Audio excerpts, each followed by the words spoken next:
الحمد لله نحمده ونستعينه ونستغفره ونؤمن به ونتوكل عليه ونعوذ بالله من شرور انفسنا ومن سيئات اعمالنا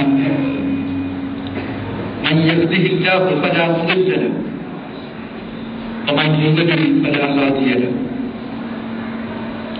وأشهد أن لا إله إلا الله وحده لا شريك له وأشهد أن محمدا عبده ورسوله إمام المتقين وسيد المرسلين وقائد الغر المعجلين صاحب الشفاعة العظمى يوم الدين أرسله الله بشيرا ونذيرا ورحمة للعالمين فبلغ الرسالة وأدى الأمانة ونصح للأمة وجاهد في الله حق جهاده وتركنا على المحجة البيضاء ليلها كنهارها لا يزيغ عنها إلا هالك فجزاه الله عنا خير ما جزى نبيا عن أمته وصلوات الله وسلامه عليه وعلى آله وصحابته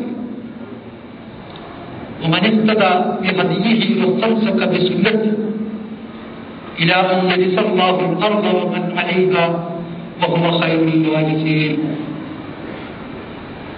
أما بعد فأوصيكم إخواني وأخواتي ونفسي بتقوى الله ومن يتق الله يجعل له مخرجا ويرزقه من حيث لا يحتسب ومن يتوكل على الله فهو حسبه إن الله بالغ أمره قد جعل الله لكل شيء قدرا. يا أيها الذين آمنوا اتقوا الله وقولوا قولا سديدا يصلح لكم أعمالكم ويغفر لكم ذنوبكم ومن يطع الله ورسوله فقد فاز فوزا عظيما. يا أيها الذين آمنوا اتقوا الله ولتنظر نفس ما قدمت لغد واتقوا الله إن الله خبير بما تعملون. ولا تكونوا كالذين نسوا الله فأنساهم أنفسهم أولئك هم الفاسقون. لا يستوي أصحاب النار وأصحاب الجنة أصحاب الجنة هم الفائزون. ആദരണീയരായ മുസ്ലിം സഹോദരിമാരെ, അല്ലാഹുവിന്റെ കൽപ്പനകൾ പാലിച്ചുകൊണ്ട് ജീവിതത്തിലുടനീളം സൂക്ഷ്മതയുള്ളവരായി ഭക്തിയുള്ളവരായി ജീവിക്കണമെന്ന് ആദ്യമായി ഉദ്ബോധിപ്പിക്കട്ടെ. പരിശുദ്ധ ഖുർആനെ സംബന്ധിച്ചാണ് നാം പറഞ്ഞു വരുന്നത്.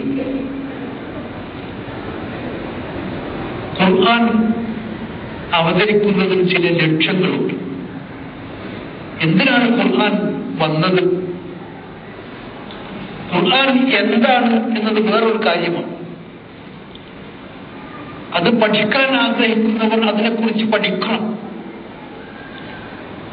സാധാരണ എല്ലാ മനുഷ്യരെയും സംബന്ധിച്ചിടത്തോളം വളരെ പ്രധാനപ്പെട്ട മറ്റു കാര്യം എന്തിനാണ് ഖുർആൻ വന്നത്,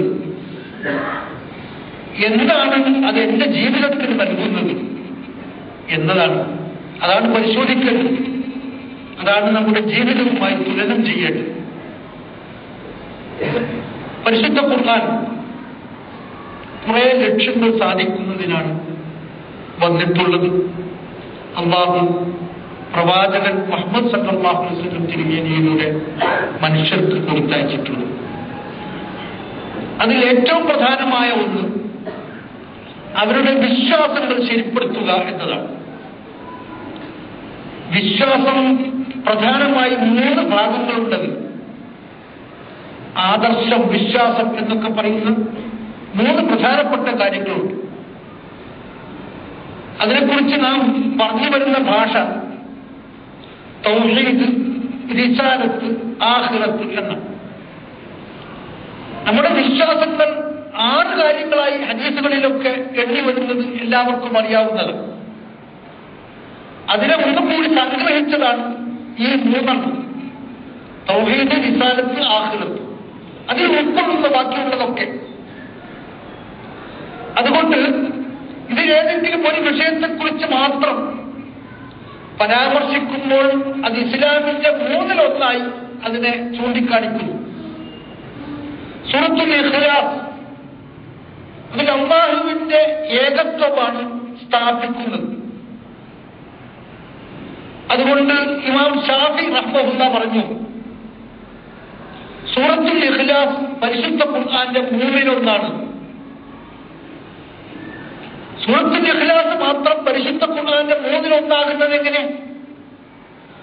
ആകപ്പാടെയുള്ള വിശ്വാസത്തിന്റെ ഒരു ഭാഗം, ആകപ്പാടെയുള്ള വിശ്വാസത്തെ മൂന്നാക്കി തിരിച്ചാൽ അതിന്റെ ഒരു ഭാഗമാണ് സൂറത്തുൽ ഇഖ്ലാസ്. അതുകൊണ്ടാണ് ഖുർആന്റെ തന്നെ മൂന്നിലൊന്നാണത് എന്ന് പറഞ്ഞത്. ഇപ്പൊ വിശ്വാസമാണ് വളരെ പ്രധാനം. ഇതിലൊന്ന്, മനുഷ്യൻ അവന്റെ സൃഷ്ടാവിനെ തിരിച്ചറിയുക. ആ സൃഷ്ടാവിന്റെ അധികാരങ്ങളും അവകാശങ്ങളും അവന് മാത്രം വകവെച്ചു കൊടുക്കുക. ആ സൃഷ്ടാവും അവരും തമ്മിലുള്ള ബന്ധം എന്താണ്, അതെങ്ങനെയായിരിക്കണം എന്നൊക്കെയുള്ള കാര്യങ്ങൾ മനസ്സിലാക്കുക. ഇതാണ് തൗഹീദ് എന്ന് പറഞ്ഞാൽ. അതിന്റെ വിശദാംശങ്ങൾ ധാരാളം വരും, പക്ഷെ വളരെ അടിസ്ഥാനപരമായി നോക്കിയാൽ ഇതാണ്. പരിശുദ്ധ ഖുർആൻ പറഞ്ഞു, വലഖദ് ബഅസ്നാ ഫീ കുല്ലി ഉമ്മത്തിൻ റസൂലൻ അൻ യഅ്ബുദുല്ലാഹ വജ്തനിബുത് താഗൂത്ത്. എല്ലാ ജനസമൂഹങ്ങളിലേക്കും നാം ദൂതനെ അയച്ചിട്ടുണ്ട്. ആ ദൂതന്റെ സന്ദേശം എന്താണ്? അൻ യഅ്ബുദുല്ലാഹ, നിങ്ങൾ അല്ലാഹുവിന് കീഴ്പ്പെട്ട് ജീവിക്കുക. വജ്തനിബുത് താഗൂത്ത്, അധികാരം യഥാർത്ഥത്തിലില്ലാത്ത, ദൈവങ്ങളല്ലാത്ത, എന്നാൽ ദൈവത്വം ചമഞ്ഞുകൊണ്ട് നടക്കുന്ന എല്ലാ ശക്തികളെയും നിങ്ങൾ ഉപേക്ഷിക്കുക. ദൈവത്തിന്റെ അവകാശങ്ങളോ ദൈവത്തിന്റെ അധികാരങ്ങളോ ഞങ്ങൾക്കുണ്ട് എന്ന് വാദിച്ചുകൊണ്ട് നടക്കുന്ന എല്ലാ ശക്തികളും, അതാണ് താഗൂത്ത് എന്ന് പറയുന്നത്. അതിൽ പിശാച് ഉൾപ്പെടും. ചിലപ്പോൾ വിഗ്രഹങ്ങളാകും, ചിലപ്പോൾ നാട്ടിലുള്ള നേതാക്കന്മാരാകും. ഇങ്ങനെ പല രൂപത്തിലുമുണ്ട്. ശൈഖുൽ ഇസ്ലാം ഇബ്നു തൈമിയ്യയും ശൈഖ് മുഹമ്മദ് ബിൻ അബ്ദുൽ വഹാബും ഒക്കെ ഈ താഗൂത്തിനെ ഇങ്ങനെയൊക്കെ നമുക്ക് പഠിപ്പിച്ചു തന്നിരിക്കുന്നു. എന്താണ് താഗൂത്ത്? അല്ലാഹുവിന്റെ അധികാരങ്ങളോ അവകാശങ്ങളോ വാദിക്കുന്ന എല്ലാ ശക്തികളും താഗൂത്താണ്. ഇപ്പൊ പ്രവാചകന്മാർ വന്നത് എന്തിനാണ്? മനുഷ്യനും അവന്റെ രക്ഷിതാവായ അള്ളാഹുവും തമ്മിലുള്ള ബന്ധം എന്താണ്? ആ അള്ളാഹു അവൻ എത്ര എണ്ണമുണ്ട്? ഒരുത്തൻ മാത്രമാണോ? എല്ലാ ശക്തിയും അവനിൽ മാത്രം കേന്ദ്രീകൃതമാണോ? അതല്ല വേറെയും പല ശക്തികളുമുണ്ടോ? തൃപ്തിപ്പെടുത്തേണ്ട മറ്റു ശക്തികളുണ്ടോ? ഈ കാര്യം മനുഷ്യനെ പഠിപ്പിക്കാനാണ്. ഇത് യഥാർത്ഥത്തിൽ ഈ പ്രപഞ്ചത്തെക്കുറിച്ച് സൂക്ഷ്മമായി പഠനം നടത്തുന്ന ഏതൊരാൾക്കും വ്യക്തമാകുന്ന കാര്യമാണിത്. അതായത് ഒരു പ്രവാചകൻ വരാതെ തന്നെ മനുഷ്യന് അല്ലാഹു നൽകിയിരിക്കുന്ന ബുദ്ധി കൊണ്ട് പ്രപഞ്ചത്തിലുള്ള വസ്തുക്കളെ കുറിച്ച് പഠനം നടത്തിയാൽ അവൻ എത്തിച്ചേരാവുന്ന സംഗതിയാണ്. ഈ പ്രപഞ്ചത്തിൽ ഒരു ശക്തി മാത്രമേ ഉള്ളൂ, അഥവാ ആദ്യം ഉണ്ട്. ഈ പ്രപഞ്ചത്തിന്റെ പിന്നിൽ ഇതിനെ സംരക്ഷിച്ചു കൊണ്ടിരിക്കുന്ന, ഇതിനെ നിയന്ത്രിച്ചു കൊണ്ടിരിക്കുന്ന സൂക്ഷ്മമായ ശക്തനായ ഒരു ശക്തി ഉണ്ട് എന്നും അതൊരു ശക്തി മാത്രമേ ആകാൻ പറ്റൂ, ഒന്നിലധികം ആകാൻ പറ്റുകയില്ല എന്നും ബുദ്ധി കൊണ്ട് ചിന്തിച്ചാൽ തന്നെ മനുഷ്യർക്ക് മനസ്സിലാക്കാൻ കഴിയും. യൂസുഫ് അലൈഹിസ്സലാം അദ്ദേഹത്തിന്റെ കൂടെ ജയിലിലുണ്ടായിരുന്ന നാടന്മാരായ സാധാരണക്കാരായ ചില ജനങ്ങളോട് അവർക്ക് ഈ കാര്യം പഠിപ്പിച്ചു കൊടുക്കുന്നു. അദ്ദേഹം ചോദിക്കുന്നു, അർബാബുൻ മുതഫർരിഖൂന ഖൈറുൻ അമില്ലാഹുൽ വാഹിദുൽ ഖഹാർ.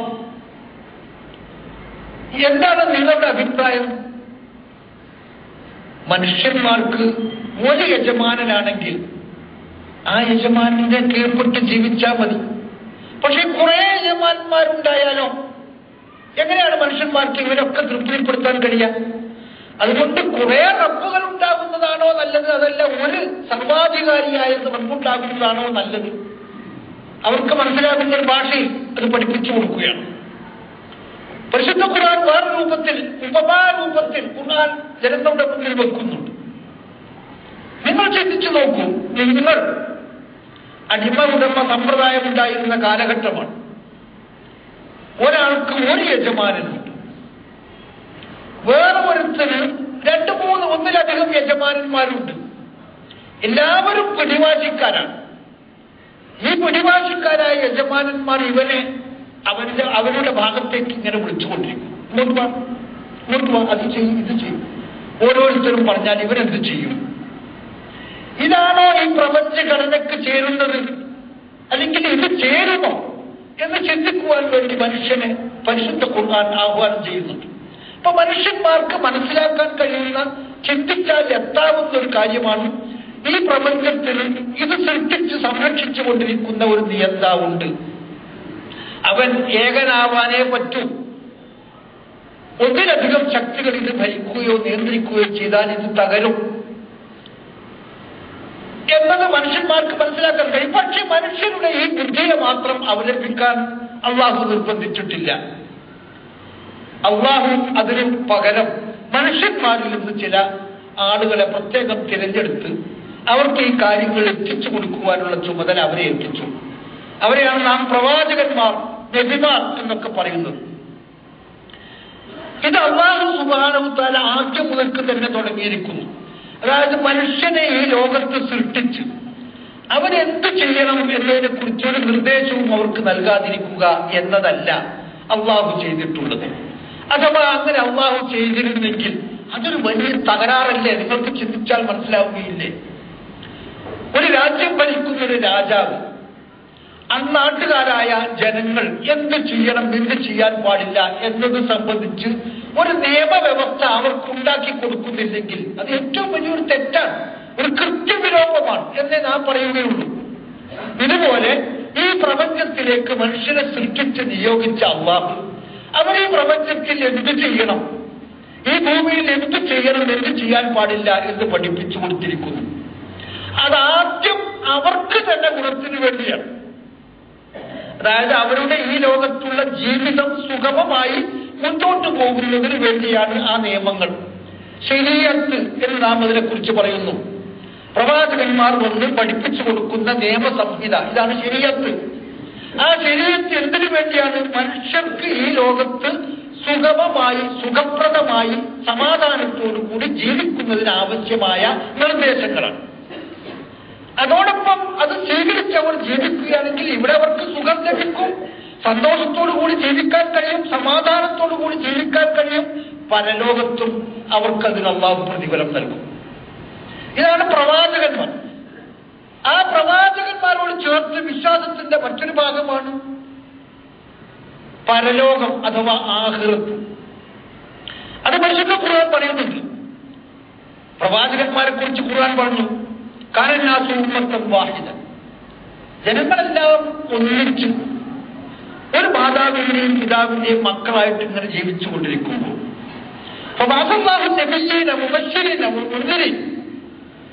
ജനങ്ങൾക്ക് അല്ലാഹു ചില മുന്നറിയിപ്പുകൾ നൽകുന്നതിന് വേണ്ടി ഇന്ന കാര്യങ്ങൾ ചെയ്യാൻ പാടില്ല, നിങ്ങളുടെ രക്ഷിതാവ് അത് വിലക്കിയിരിക്കുന്നു, ഈ നിർദ്ദേശങ്ങൾ നിങ്ങൾ സ്വീകരിച്ചാൽ നിങ്ങൾക്ക് അതിന്റെ സൽഫലം ലഭിക്കും എന്നൊക്കെ പഠിപ്പിക്കാൻ വേണ്ടി അല്ലാഹു പ്രവാചകന്മാരെ അയച്ചു.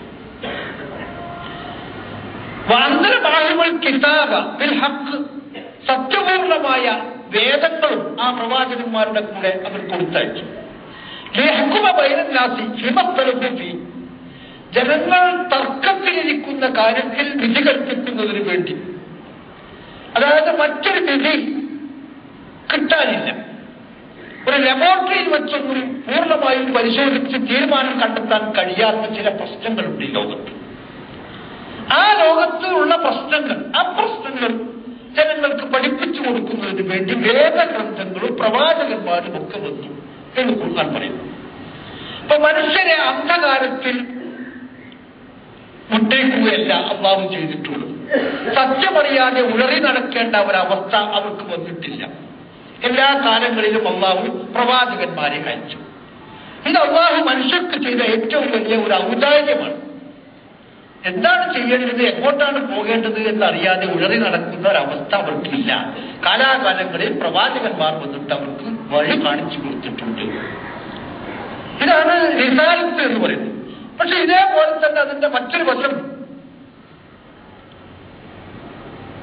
ജനങ്ങൾ ഈ ലോകത്ത് എങ്ങനെയാണ് അള്ളാഹുവിനെ ഭയപ്പെട്ട് അല്ലെങ്കിൽ അള്ളാഹുവിന്റെ കൽപ്പനകൾ സൂക്ഷിച്ചുകൊണ്ട് ജീവിക്കുവാൻ അവർക്ക് പ്രചോദനം കിട്ടുന്നത്, അതിനുള്ളൊരു മാർഗം എന്ന രൂപത്തിൽ അള്ളാഹു പറഞ്ഞു, നിങ്ങൾ ഈ ലോകത്ത് ജീവിച്ചാൽ മരിച്ചു പോവുകയല്ല, മരിച്ച് എന്റെ അടുത്തേക്ക് വരാൻ ഉള്ള ഏർപ്പാടുകളൊക്കെ ഞാൻ ചെയ്തിരിക്കുന്നു. അവിടെ വച്ച് നിങ്ങളുടെ ഈ ലോകത്തുള്ള ജീവിതത്തെക്കുറിച്ച് ഞാൻ ചോദിക്കും. ശരിയായ ഒരു കണക്ക് എനിക്ക് അവിടെ നിന്ന് ലഭിക്കും.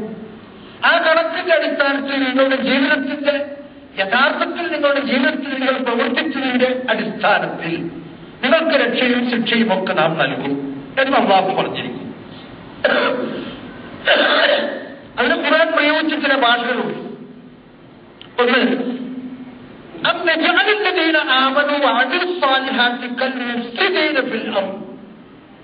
എന്തിനാണ് ഇങ്ങനെ ഒരു പരലോകം? അവിടെ മനുഷ്യരൊക്കെ ഹജറാക്കിയിട്ട് പിന്നെ രക്ഷയും ശിക്ഷയും ഒക്കെ ഈ ദുനിയാവുകളുടെ പോലെ എന്ന് ചിന്തിക്കുന്ന ഒരാളെ സംബന്ധിച്ചിടത്തോളം അത് എന്തിനാണ് എന്ന് പഠിപ്പിച്ചു കൊടുക്കാറുള്ളത്.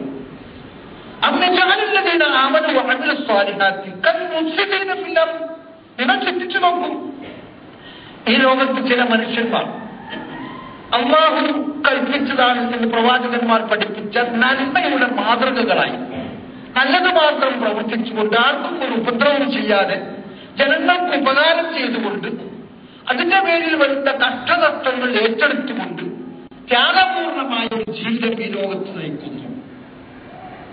വേറൊരുത്തൻ ഭൂമിയിൽ ഫസാദ് മാത്രം ഉണ്ടാക്കിക്കൊണ്ടിരിക്കുന്നു, എല്ലാവരെയും വെറുപ്പിച്ച് എല്ലാവർക്കും ദ്രോഹം ചെയ്ത് സാധ്യമാകുന്ന എന്തെല്ലാം അവനവന്റെ താല്പര്യങ്ങൾക്ക് വേണ്ടി മറ്റുള്ളവരെ എത്ര ഉപദ്രവിക്കാൻ കഴിയുമോ ആ ഉപദ്രവമൊക്കെ ചെയ്ത് മുന്നിൽ ചെയ്തിരിക്കുന്നു. ഇവർക്ക് രണ്ടുപേർക്കും ഒരേ നത്തീജ, ഒരേ പരിണാമം ആവണമെന്ന് നമ്മുടെ ബുദ്ധി പറയുന്നുണ്ടോ? കുറ്റവാളി ശിക്ഷിക്കപ്പെടണം എന്നാണ് എല്ലാ മനുഷ്യരും ആഗ്രഹിക്കുന്നത്. ഒരു കള്ളനോ കൊള്ളക്കാരനോ ചതിയനോ വഞ്ചകനോ നമുക്കിടയിലുണ്ടെങ്കിൽ അവൻ അർഹമായ ശിക്ഷ കിട്ടണമെന്നേ നമ്മുടെ ബുദ്ധി പറയുന്നുള്ളൂ. പക്ഷേ എല്ലാ കള്ളന്മാർക്കും കൊള്ളക്കാർക്കും വഞ്ചകന്മാർക്കും ഒക്കെ ഈ ലോകത്തിൽ ശരിയായ പ്രതിഫലം ലഭിക്കുന്നുണ്ടോ? ഇല്ല. പല കള്ളന്മാരും പിടിക്കപ്പെടുന്നില്ല, പല ചൂഷകന്മാരും ആദരിക്കപ്പെടുകയാണ് ചെയ്യുന്നത്, വഞ്ചകന്മാർ ആദരിക്കപ്പെടുന്നു. ഇതൊക്കെ നമുക്ക് ഈ ലോകത്ത് കാണാൻ കഴിയുന്നു. അങ്ങനെ വളരെ ബഹുമാന്യനായിട്ട് അവൻ ഈ ലോകത്തോട് ഇവിടെ പറയുന്നു. പക്ഷെ അവനെപ്പറ്റി അറിയുന്നവർക്കറിയാം, ഇവൻ ആളുകളെ പിഴിഞ്ഞ് ചൂഷണം ചെയ്ത് വഞ്ചിച്ച് കൃത്രിമങ്ങൾ കാണിച്ചുകൊണ്ടാണ് ഈ ലോകത്ത് ജീവിച്ചത്. പക്ഷെ അവന്റെ കയ്യിൽ അധികാരമുണ്ടായിരുന്നു, അതുകൊണ്ട് ആർക്കും ചോദ്യം ചെയ്യാൻ കഴിയുമായിരുന്നില്ല. അങ്ങനെ അവൻ മരിച്ചുപോയി. ഇവനും യഥാർത്ഥത്തിൽ മനുഷ്യകുലത്തിന്റെ നന്മയ്ക്ക് വേണ്ടി തന്റെ സ്വന്തം സ്ഥാപിത താല്പര്യങ്ങളൊക്കെ വലിച്ചെറിഞ്ഞ നല്ലവരായ മറ്റൊരു മനുഷ്യനും ഒരേ പരിമിതി ആയിരിക്കണം എന്ന് നമ്മുടെ ബുദ്ധി ആവശ്യപ്പെടുന്നുണ്ടോ? അതാണ് ഖുർആൻ ചോദിക്കുന്നത്. അപ്പൊ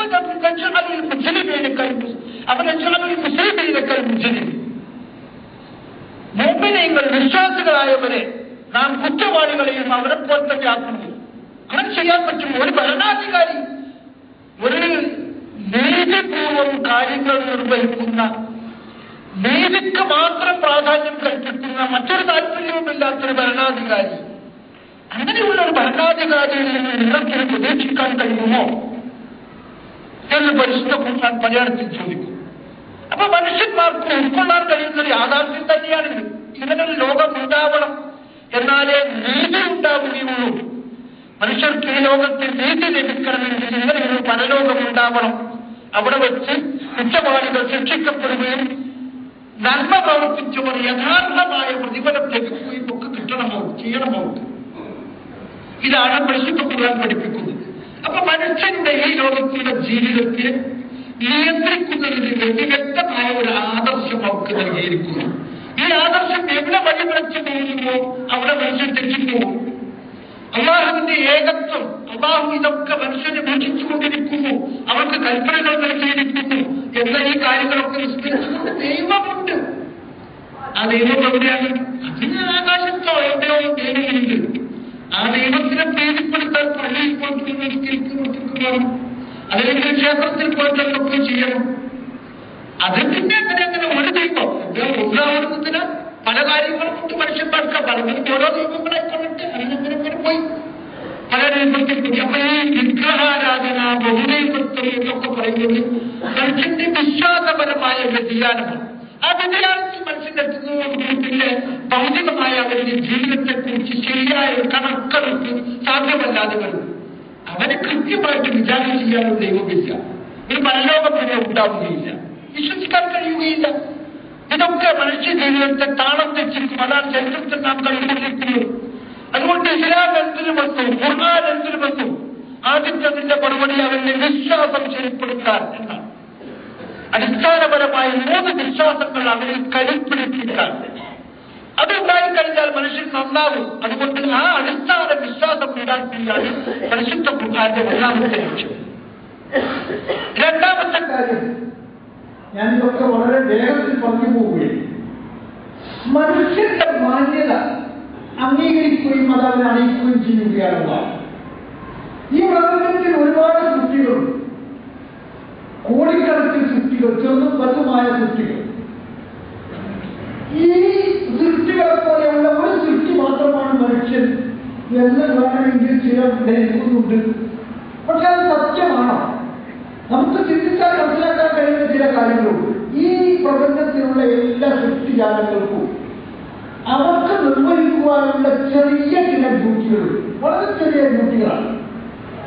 എത്ര വലിയ ഭീമാകാരമുള്ള ആനയാണെങ്കിലും അതിലൂടെ നിർവഹിക്കാനുള്ള ഡ്യൂട്ടി വളരെ ചെറിയതാണ്. പക്ഷേ മനുഷ്യൻ അങ്ങനെയല്ല. മനുഷ്യർക്ക് പ്രത്യേകമായ ചില കഴിവുകൾ നൽകിയിരിക്കുന്നു, അവന് വിശേഷ ബുദ്ധി നൽകിയിരിക്കുന്നു, മറ്റു ജന്തുജാലങ്ങൾക്കില്ലാത്ത പ്രത്യേകത. അങ്ങനെ അവന് എന്തോ ചില പ്രത്യേകമായ ആവശ്യത്തിന് വേണ്ടി സൃഷ്ടിച്ച ഒരു വിശിഷ്ട സൃഷ്ടിയാണ് എന്ന് പഠിപ്പിക്കുന്ന രൂപത്തിൽ അവന്റെ സൃഷ്ടിപ്പിൽ നമുക്കത് കാണുവാൻ കഴിയും. അല്ലാഹു അറിയിച്ചിരിക്കുന്നു, വലത് കർമ്മ വലിയ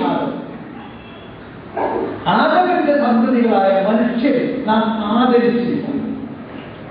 അപ്പൊ ഖുർആൻ പിന്നെ പഠിപ്പിക്കുന്നത് മനുഷ്യരെല്ലാവരും ആദരണീയരാണ്. മനുഷ്യരാണ് ആദരണീയർ. അതിൽക്കൊണ്ട് ഏതെങ്കിലും ഒരു വിഭാഗമല്ല. ഇവിടെ വിശ്വാസം തെറ്റിപ്പോകുമ്പോൾ പിന്നെ അങ്ങനെയില്ല.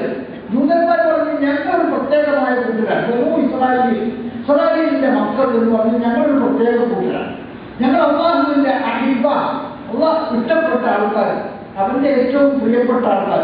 ഇതുപോലെ മറ്റാർക്കും ഒന്നുമില്ല ദുനിയാവിൽ. അങ്ങനെ നമ്മുടെ നാട്ടിൽ കാണാൻ കഴിയും ചില ആളുകൾ, ചില വർഗത്തിൽപ്പെട്ടവർ, ബ്രാഹ്മണന്മാർ, അവർ ഉന്നതന്മാരായ ആളുകൾ, ശ്രേഷ്ഠരായ ആളുകൾ, അവരെ പൂജിക്കുകയോ അല്ലെങ്കിൽ അവർക്ക് ഹിദ്മത്ത് ചെയ്യുകയോ ചെയ്യാൻ വേണ്ടിയാണ് മറ്റുള്ളവരെയൊക്കെ സൃഷ്ടിച്ചിരിക്കുന്നത് എന്നതിപ്പോൾ സങ്കല്പം. ഇതിന് പകരമായിട്ട് ഇതൊന്നും ശരിയല്ല. മനുഷ്യരെല്ലാവരും ഒരേ മാതാവിന്റെയും പിതാവിന്റെയും സന്താനങ്ങൾ, ഒരേ രക്ഷിതാവിന്റെ അടിമകൾ. എല്ലാവരും ദൈവത്തിന്റെ അടിമകൾ. ഒരാളും യജമാനനല്ല, എല്ലാവരും ദൈവത്തിന്റെ അടിമകൾ. ദൈവത്തിന്റെ കൽപ്പനകൾ ശിരസാ വഹിക്കുവാൻ ബാധ്യസ്ഥരായവർ. ആരും ഇതിൽ നിന്ന് ഒഴിവല്ല എന്ന് പറയുമ്പോൾ മനുഷ്യരെല്ലാവരും തമ്മിലുള്ള സമത്വം വളരെ വ്യക്തമായി വരും. സമത്വം മാത്രമല്ല, സ്വാതന്ത്ര്യം കിട്ടുന്നു. എന്താണ് സ്വാതന്ത്ര്യം? നമ്മുടെ ഇസ്ലാമിക ചിന്തകന്മാരായ പല ആളുകളും അതിനെക്കുറിച്ച് വിശകലനം ചെയ്തിട്ടുണ്ട്. സ്വാതന്ത്ര്യം എന്ന് പറഞ്ഞാൽ ഒരാൾക്ക് തോന്നിയതൊക്കെ ചെയ്യുവാനുള്ള അനുവാദം എന്നാണോ സ്വാതന്ത്ര്യത്തിന്റെ അർത്ഥം? യഥാർത്ഥത്തിൽ അത് സ്വാതന്ത്ര്യമല്ല എന്നാണ്. ചിന്താപരമായി നോക്കുമ്പോൾ അത് സ്വാതന്ത്ര്യമല്ല. ഒരു മനുഷ്യൻ അവന്റെ താല്പര്യങ്ങളുടെ അടിമയായി ചെയ്യുമ്പോഴാണ് തോന്നിയതൊക്കെ ചെയ്യുക എന്ന് പറയുന്നത് ഉണ്ടാകുന്നത്. അപ്പൊ അവൻ സ്വതന്ത്രനാവുകയല്ല ചെയ്യുന്നത്, അടിമയാവുകയാണ്. അവന്റെ മനസ്സിന്റെ, അവന്റെ സങ്കുചിതമായ ദൂഷണങ്ങളുടെ അടിമയായി മാറുകയാണ് ചെയ്യുന്നത്. എപ്പോഴാണ് മനുഷ്യർക്ക് സ്വാതന്ത്ര്യം ലഭിക്കുന്നത്? മനുഷ്യൻ സ്വതന്ത്രനാകുന്നത് എപ്പോഴാണ്? അവന്റെ ശരിയായ സ്ഥാനം അവൻ അറിയുമ്പോഴാണ്, തിരിച്ചറിയുമ്പോഴാണ്. ദൈവം മുകളിലുണ്ട്, അവന്റെ കൽപ്പനകളുണ്ട്. ആ കൽപ്പനകൾ അനുസരിച്ച് ജീവിക്കേണ്ട ഒരു ദാസനാണ് ഞാൻ എന്നല്ല ബാക്കിയുള്ള എല്ലാ മനുഷ്യരും എന്നെ പോലെയുള്ള ദാസന്മാരാണ് എന്ന് പറയുമ്പോൾ അവന്റെ ശിരസ് ഉയരും. അവന് സ്വന്തം ബോധമുണ്ടാകും. ഞാൻ ഈ പ്രപഞ്ചത്തിൽ ദൈവം എന്റെ ചില പ്രത്യേക ഡ്യൂട്ടികൾ ഏൽപ്പിച്ചിരിക്കുന്ന ദൈവത്തിന്റെ ഒരു ഉദ്യോഗസ്ഥൻ. ബാക്കിയുള്ള മനുഷ്യരോ എല്ലാവരും എന്നെ പോലെ തന്നെ. അപ്പോൾ അടിമയുടെ മനസ്സെവിടെയില്ല. ആ കൽപ്പനകൾ അനുസരിച്ച് ജീവിക്കേണ്ടവരാണ്.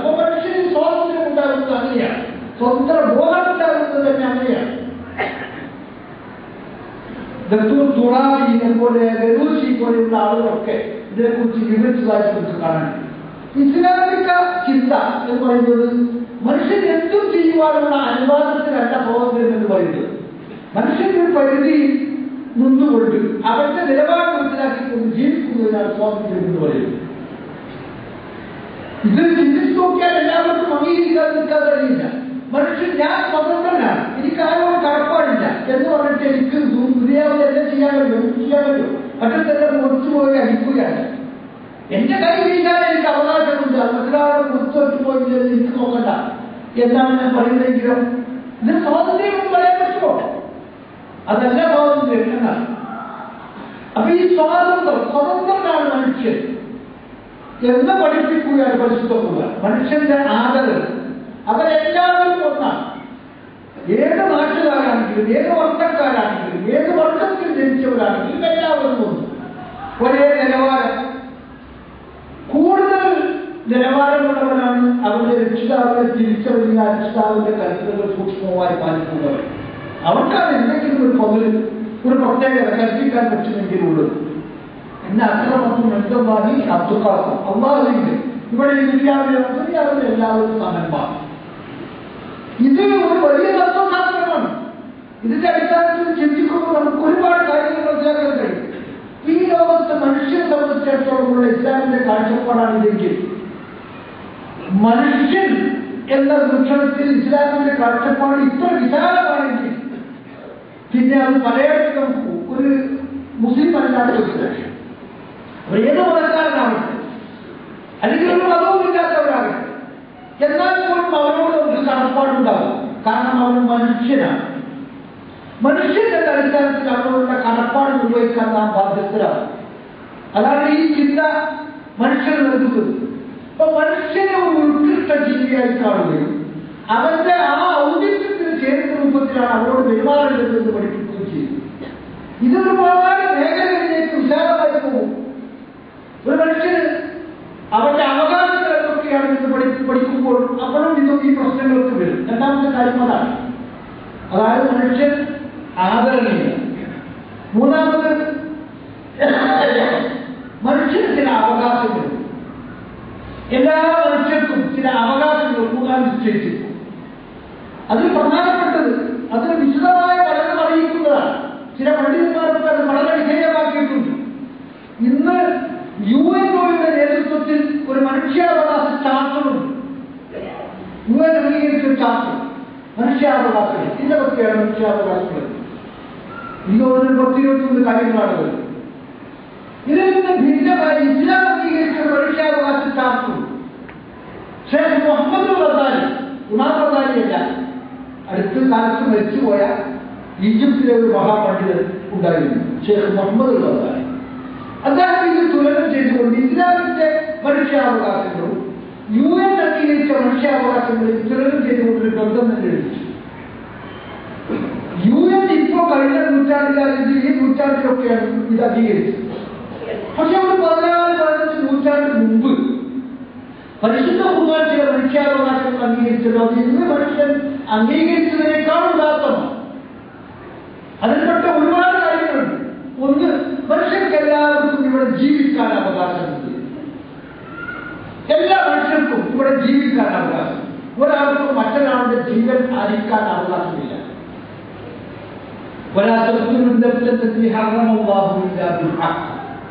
എല്ലാവർക്കും ജീവിക്കാൻ അവകാശം. അതൊരു വിശാലമായ സംഗതിയാണ്. അതുകൊണ്ട് ജീവിക്കുവാനുള്ള അവകാശം ആർക്കും തടയാൻ പാടില്ല. ഒരുത്തൻ പറയണം സന്താനങ്ങൾ 3 ഉണ്ടാകാൻ പാടില്ല, 2 ഉണ്ടാകാൻ പാടില്ല എന്ന് പറയുമ്പോൾ ജീവിക്കുവാനുള്ള അവകാശമല്ലേ ഇവർ തടയപ്പെടുന്നു. യഥാർത്ഥത്തിൽ ആ സ്ത്രീക്ക് 8-9 പ്രാവശ്യം പ്രസവിക്കുവാൻ കഴിവുണ്ടായിരുന്നു. അവരെ അതിന് അനുവദിക്കാതെ ആ മാർഗങ്ങളൊക്കെ തടസ്സപ്പെടുത്തുകയാണെങ്കിൽ എന്താണ് അർത്ഥം? അതിന്റെ അർത്ഥം ജീവിക്കുവാനുള്ള പല അവകാശങ്ങളെയും നാം തടസ്സപ്പെടുത്തിയിരിക്കുന്നു. അവർക്ക് ജീവിക്കണ്ടെന്ന് വെച്ചു. പണ്ട് അറബികളുടെ കാലത്തുണ്ടായിരുന്ന അതേ സംഗതി. അറബികൾ പറഞ്ഞു, ഇവരെ കുട്ടികളെ കുട്ടികൾ അധികമുണ്ടായാൽ ഇവർക്ക് തിന്നാൻ കൊടുക്കാൻ കഴിയില്ല. അതുകൊണ്ട് പെൺകുട്ടികളാണെങ്കിൽ പ്രത്യേകിച്ചും ഭാരമാണ്. അതുകൊണ്ട് പെൺകുട്ടി ജനിച്ചാൽ കൊന്നു കളയാം.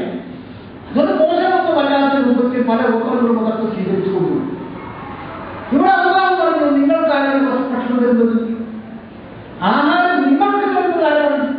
അവര് തന്നെ ഇവർക്കും കൊടുക്കാൻ കഴിവുണ്ട്. അത് നിങ്ങൾക്ക് ചിന്തിച്ചു നോക്കിയാൽ മനസ്സിലാക്കാൻ കഴിയും. ഒരു മനുഷ്യന് പറയാൻ കഴിയില്ല, എനിക്ക് ഞാൻ ഉണ്ടാക്കുന്നതാണ് ആഹാരം, എനിക്ക് അവിടുത്തെ ആഹാരം ഉണ്ടാക്കാൻ കഴിയും. എന്റെ കഴിവുകൾ എത്ര തുച്ഛമാണ്, എത്ര തുച്ഛം. ഞാൻ അങ്ങാടിയിലേക്ക് പോകണമെന്ന് കഴിഞ്ഞ് പോകുമ്പോൾ ചിലപ്പോൾ അയാളോട് പറഞ്ഞു പോകും, എനിക്ക് ഞാൻ ഉദ്ദേശിച്ചെടുത്ത് എത്തുവാൻ കഴിയുകയില്ല. ഇതൊക്കെ എല്ലാവർക്കും അറിയാവുന്ന കാര്യങ്ങളല്ലേ. അപ്പൊ എനിക്ക് ഒരു സംഗതി ഞാൻ മുമ്പിൽ ലക്ഷ്യം വെച്ചുകൊണ്ട് സംഗതി ചെയ്യണമെന്ന് വെച്ചാൽ അത് സാധ്യമല്ല. ഞാൻ ദുർബലനാണ്, അതീവ ദുർബലനാണ്. പിന്നെ ആരാധനയൊക്കെ ചെയ്തു തരുന്നത് നിന്റെ രക്ഷിതാവ് നിനക്ക് വേണ്ടി ചെയ്തു തരുന്നു. അപ്പൊ ഈ രക്ഷിതാവിനെ മനസ്സിലാക്കുകയും ആ രക്ഷിതാവിനെ അർപ്പിക്കുകയും ചെയ്താൽ പിന്നെ ഇങ്ങനെയുള്ള ചിന്ത വരികയില്ല. അപ്പൊ വിശ്വാസം ശരിപ്പെട്ടിട്ടില്ല എന്നർത്ഥം. അള്ളാഹു മനുഷ്യർക്ക് നൽകിയിട്ടുള്ള അവകാശങ്ങൾ ഇന്നും മനുഷ്യൻ അംഗീകരിച്ചിട്ടില്ല. ജീവിക്കുവാനുള്ള അർഹത മനുഷ്യന്റെ മൗലികാവകാശമായി ഖുർആൻ പ്രഖ്യാപിക്കുന്നു. നിങ്ങൾ ചിന്തിച്ചു നോക്കുക, ഇന്ന് ലോകത്ത് മനുഷ്യൻ അത് അംഗീകരിച്ചിട്ടുണ്ടോ? പ്രത്യക്ഷത്തിൽ വേണമെങ്കിൽ വാദിക്കും, ജീവിക്കുവാനുള്ള എല്ലാവർക്കും അവകാശമുണ്ട്. പക്ഷേ പല രംഗത്തും ഇതവർ തടയുന്നു. അത് ഔദ്യോഗികമായി തന്നെ തടഞ്ഞുകൊണ്ടിരിക്കും. ഇങ്ങനെ ഒരുപാട് സംഗതികളുണ്ട്. മനുഷ്യൻ വ്യക്തികളുടെ രൂപത്തിൽ അതൊരു ഉദാഹരണം പറഞ്ഞാൽ ഈ അവകാശങ്ങൾ വളരെ വ്യക്തമായ ഒരു ചാപ്റ്ററായി തന്നെ നമുക്ക് രേഖപ്പെടുത്തി വെക്കാവുന്ന രൂപത്തിൽ പരിശുദ്ധ ഖുർആൻ വ്യക്തമാണ്. ഇതുപോലെ വ്യക്തിക്ക് എന്നതുപോലെ സമൂഹത്തിലേക്ക് പ്രവേശിക്കുന്നതിന്റെ മുമ്പുള്ള മറ്റൊരു പൊടിയാണ് കുടുംബം എന്ന് പറയുന്നത്. വ്യക്തിക്ക് ജീവിക്കുവാൻ അർഹതയുണ്ട്, മറ്റു പല അവകാശങ്ങളുണ്ട്. അതുപോലെ സമൂഹമായി ചേരുന്നതിന്റെ തുടക്കമാണ് കുടുംബം. ആ കുടുംബം അത് അവന്റെ അവകാശമാണ്. ഒരു മനുഷ്യന് അവന്റെ എതിർ വർഗവുമായി ബന്ധപ്പെട്ടുകൊണ്ട് പരസ്പരം അംഗീകരിച്ചുകൊണ്ട് കുടുംബ ജീവിതം നയിക്കുവാനുള്ള ഒരു അവകാശമുണ്ട്. ആ അവകാശത്തിൽ ഒരുപാട് കാര്യങ്ങളുണ്ട്. അവന്റെ സ്വത്ത് നിർണ്ണയവും അതിന്റെ അനന്തരാവകാശവും പോലെയുള്ള പല കാര്യങ്ങളും ഉൾപ്പെട്ടു. അവന്റെ സന്താനങ്ങളെ പരിരക്ഷിക്കല്, അവന്റെ ഭാര്യയെ സംരക്ഷിക്കല്, ഇങ്ങനെയുള്ള ഒരുപാട് കാര്യങ്ങൾ. ഒരു കുടുംബം എന്ന സമൂഹത്തിന്റെ ഒരു ചെറിയ ഒരു ഭാഗം. ആ കുടുംബം എങ്ങനെയായിരിക്കണം എന്ന് നമുക്ക് നിർദ്ദേശങ്ങൾ നൽകുന്നു.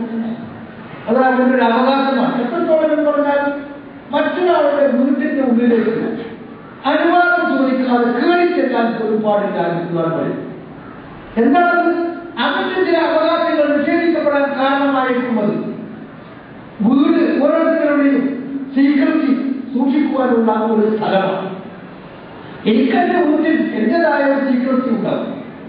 അതിനെ ഹരിക്കാൻ മറ്റൊരാളുടെ അവകാശമില്ല. ഒരാൾക്കും എന്റെ അനുവാദം കൂടാതെ എന്റെ വീട്ടിലേക്ക് കയറി വരാൻ പാടില്ല.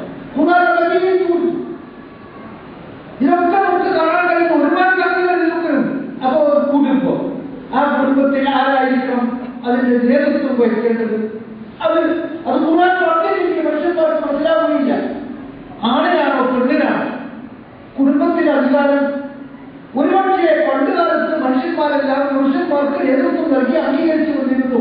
പക്ഷെ എക്കാലത്തും അത് അങ്ങനെ തന്നെ വന്നുകൊള്ളാമില്ലല്ലോ. ചോദ്യം ചെയ്യപ്പെടാം. ഇപ്പോഴും തന്നെ ചോദ്യം ചെയ്യപ്പെടുന്നു. പുരുഷന്മാർക്കാണോ സ്ത്രീക്കാണോ അധികാരം? അല്ലെങ്കിൽ പുരുഷന്മാരും സ്ത്രീകളും ഒരുപോലെയല്ലേ? പരിശുദ്ധ ഖുർആൻ രണ്ടും ഒരുപോലെയല്ലേ പഠിപ്പിക്കുന്നത്? ഒരഹുന്ന റുസുലുല്ലദീ അലൈഹിന്ന, അവർക്ക് ബാധ്യതകളുള്ളതുപോലെ അവർക്ക് ചില അവകാശങ്ങളുണ്ട് എന്ന് ഖുർആൻ പറയുന്നു. അപ്പൊ അവകാശങ്ങളും ബാധ്യതകളും പുരുഷന്മാർക്ക് പോലെ തന്നെ അവകാശങ്ങളും ബാധ്യതകളുണ്ട്. ഇത് രണ്ടും ഒരുപോലെയല്ലേ എന്നൊക്കെ വിഷയം വരാം. ചിന്തകൾ പണ്ടത്തെ അതിൽ നിന്നൊക്കെ മാറി എന്ന് വരാം. അപ്പോഴൊക്കെ തീരുമാനം കൽപ്പിക്കേണ്ടതുണ്ട്. കുടുംബത്തിൽ ആരാണ് അവസാനം ഒപ്പുവെക്കേണ്ടത്, തീരുമാനം കൽപ്പിക്കേണ്ടത്? ഏതൊരു സ്ഥാപനത്തിനും ഒരു ഹെഡ് ഉണ്ടാവണം. ഒരു സ്കൂളിൽ ഒരു ഹെഡ് മാസ്റ്റർ ഉണ്ടാകും. ഒരു രാഷ്ട്രം അതിന് പ്രസിഡന്റോ അല്ലെങ്കിൽ പ്രധാനമന്ത്രിയോ ഒക്കെ ഉണ്ടാകും, അധികാരമുള്ള ഒരാൾ. ഇത് മനുഷ്യരെല്ലാവരും പണ്ട് ചരിത്രാതീത കാലം മുതലേ മനസ്സിലാക്കി വന്ന ചില കാര്യങ്ങളാണ്. അതുപോലെ കുടുംബത്തിന്റെ നേതൃത്വമാർക്കാണ്. തർക്കവിധേയമായ ഒരു സംഗതിയാണ്. പക്ഷേ ചിന്തിച്ചാൽ മനുഷ്യർക്ക് എത്താൻ കഴിയില്ല. അതുകൊണ്ട് ഖുർആൻ പറഞ്ഞു പുരുഷനാണ് അതിന്. ഇങ്ങനെ ഒരു ഭദ്രമായ ഒരു കുടുംബ വ്യവസ്ഥ ഖുർആൻ പഠിപ്പിച്ചു. പിന്നെ സമൂഹത്തെ കുറിച്ച് വളരെ വ്യക്തമായ നിയമങ്ങൾ ആവിഷ്കരിച്ചു ഖുർആൻ. അതിൽ പ്രത്യേകിച്ച് ഞാൻ അതിന്റെ എല്ലാ അവസ്ഥകളിലേക്കും പോവുകയാണ്. പ്രത്യേകിച്ച് മനുഷ്യ സമൂഹത്തിൽ ദുർബലരായ ആളുകൾ സംരക്ഷിക്കപ്പെടണം. അതൊരു സാമൂഹികമായ ആവശ്യമാണല്ലോ. സമൂഹത്തിൽ ചിലർ വലിയവരും ചിലർ താഴ്ന്നവരും, സമ്പത്തുള്ളവരും ഇല്ലാത്തവരും, ശക്തിയുള്ളവരും ഇല്ലാത്തവരും, സ്വാധീനമുള്ളവരും ഇല്ലാത്തവരും, ഇങ്ങനെ രണ്ട് വിഭാഗം എല്ലാ മേഖലകളിലുമുണ്ട്. ഇതൊക്കെ അങ്ങനെ പോയിക്കൊണ്ടിട്ട് സ്വാധീനമില്ലാത്തവർ അവിടെ കടന്നുകൊള്ളട്ടെ, അധികാരമില്ലാത്തവർ അവിടെ കടന്നുകൊള്ളട്ടെ, വർദ്ധിതരായിക്കൊള്ളട്ടെ, പണവും അതുപോലെ മറ്റ് കഴിവുകളും ഇല്ലാത്തവർ അവിടെ കടന്ന് ചത്തുകൊള്ളട്ടെ എന്നതൊക്കെ ബോധനകൾ സംരക്ഷിക്കപ്പെടണം. ഇവരൊക്കെ സംരക്ഷിക്കപ്പെടണം. സമൂഹത്തിൽ ഇങ്ങനെയുള്ള ഈ ഏറ്റക്കുറവുകൾ സാധ്യമാവുന്ന പരിധിയിൽ വെച്ച് പരിഹരിക്കപ്പെടണം എന്നതാണ് സത്യമെങ്കിൽ അതിനാവശ്യമായ നിയമങ്ങൾ വേണം.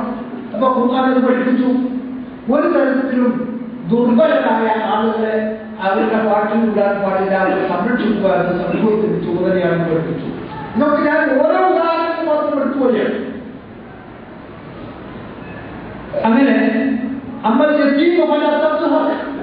അനാഥൻ സംരക്ഷിക്കുവാൻ ആളില്ലാത്തവരാണ്, അവരെ സംരക്ഷിക്കണമെന്ന് പഠിപ്പിച്ചു. ഇതുപോലെ പരിശുദ്ധ ഖുർആൻ എടുത്ത് പരിശോധിച്ച് നോക്കുമ്പോൾ ഒരു മനുഷ്യ സമൂഹത്തിൽ എന്തൊക്കെ ആവശ്യമാണോ, ഏതെല്ലാം മേഖലകളിൽ നിർദ്ദേശങ്ങൾ ആവശ്യമുണ്ടോ ആ മേഖലകളിലൊക്കെ വളരെ വ്യക്തവും യുക്തവുമായ നിർദ്ദേശങ്ങൾ പരിശുദ്ധ ഖുർആൻ സമർപ്പിക്കുന്നത് നമുക്ക് കാണാൻ കഴിയും. ഇത് വെച്ചുകൊണ്ടാണ് ഖുർആൻ പഠിക്കേണ്ടത്. ഖുർആനിലെ ലഫ്ളുകളോ അക്ഷരങ്ങളോ അല്ല. നാം അതെന്ത് നിർവഹിച്ചു, ഇവിടെ എന്തിനു വേണ്ടി വന്നു, എന്ത് നിർവഹിച്ചു എന്ന രൂപത്തിൽ കൂടി ഖുർആൻ നാം പഠിക്കുമ്പോൾ നമുക്കതിന്റെ മഹത്വവും ആ ഗ്രന്ഥത്തിന്റെ ഔത്കൃത്യവും ഒക്കെ നമുക്ക് വളരെ നേരത്തെ ബോധ്യം.